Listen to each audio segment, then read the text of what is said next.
everyone, and welcome back to Speak Like a Leader. Have you ever wondered why some people's emails sound so much more professional than yours?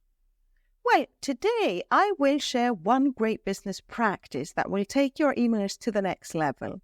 Today, I'm sharing the top 10 business English idioms that will not only boost your written communication, but help you stand out as a confident professional writer. So grab your notepad, because by the end of this video, you'll be writing emails like a true leader. Throughout this video, we will go through each one of these 10 idioms together. I will explain the idiom to you, offer some examples, and also show you an image that will immediately help you remember this idiom. An image that will click in your head and connect the idiom to its meaning. After we conclude the 10 idioms, we will go through 5 very short email examples. Each one of these short emails will have 2 idioms included in them, so you can see how to use them in real life. So let's get started. The first idiom for today is to stay ahead of the curve, which means to be more advanced or innovative than others. So look at the curve of the street. You always have to be running ahead of the curve. Here are 2 examples as you can use them in your emails. Our team's proposal is ahead of the curve in addressing the latest industry trends. Or, we should consider adopting new software to stay ahead of the curve in data analytics. Idiom number 2, one of my favorite idioms, to keep me in the loop, which means to stay informed about developments or updates. Listen to some examples. Please keep me in the loop on any developments with the client negotiation, so keep me informed. I'll be out of the office next week, but keep me in the loop via email, so keep me informed about any developments or updates. Idiom number 3, to take it offline. So offline is the opposite of online, which means to discuss something privately or in a different setting, so you don't want to discuss something in front of others. Here are some examples. This discussion is getting too detailed for this business group. Let's take it offline and review it personally. Or, I have a few suggestions about the contract, but let's take it offline, and I'll send you my thoughts separately. Idiom number 4, to do something by the book, means to do it according to the rules or guidelines of the company. So in an email, you could say, to avoid any issues, any compliance issues, we need to ensure that this process is done by the book. Or, the auditors will be reviewing everything by the book, so please double-check all your paperwork.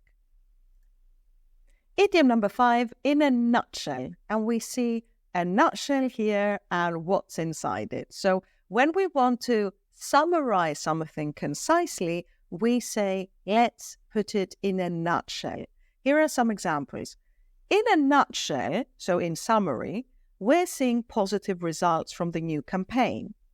Or, in a nutshell, the client agreed to the proposal, but they want a quicker timeline. Idiom number 6, when something is up in the air like this hot air balloon. This means that something is undecided or is uncertain.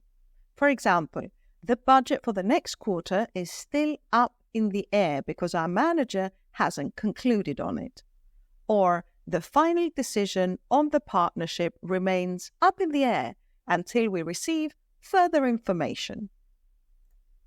Idiom number 7, to face the music. And you see a little smiley face here listening to music to remind us of this idiom, which means to confront or accept the consequences of something unpleasant.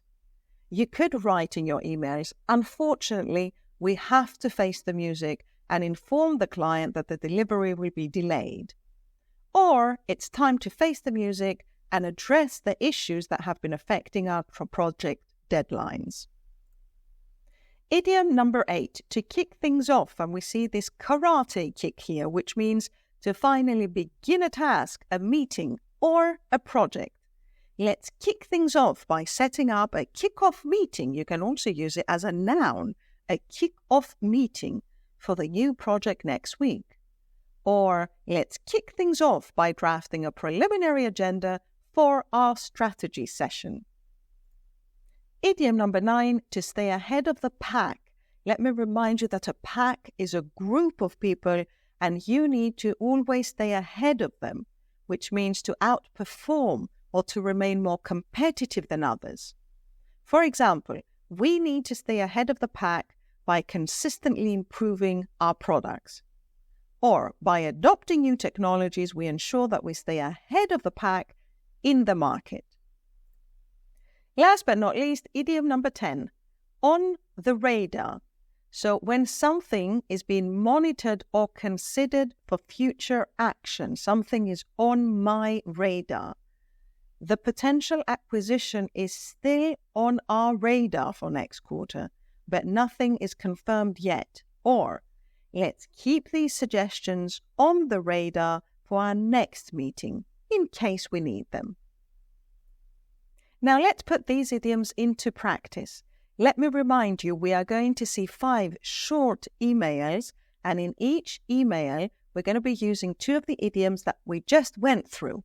To remind you of them, I'm also including the images that we had in each of these idioms, so you remember them and you memorize them even better. Let's go. Email number 1. Hi team, the final decision on the timeline is still up in the air. However, let's kick things off by preparing the initial draft this week.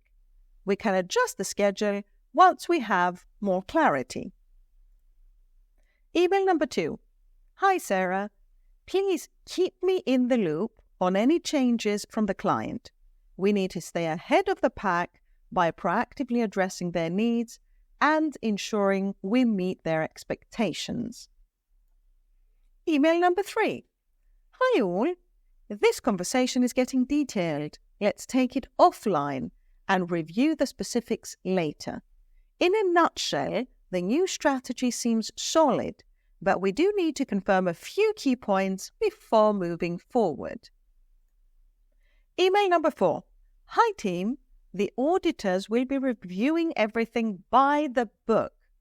We will need to face the music if any discrepancies are found, so please make sure all documentation is accurate and up to date. And email number 5. Hi all, the acquisition is still on our radar, but nothing is confirmed yet. For now, let's ensure we stay ahead of the curve by preparing for any upcoming budget changes. So how about that? Did you find this lesson helpful? We went through 10 top business email idioms that you can use in your everyday emails to sound more professional. So why don't you put all this into practice by creating some of your own short emails or going back to your previous emails and seeing how you can upgrade them. I hope you found this lesson educational, and if you want to learn more about business English expressions, feel free to subscribe to this channel for more videos on a daily basis. Keep on learning and see you next time.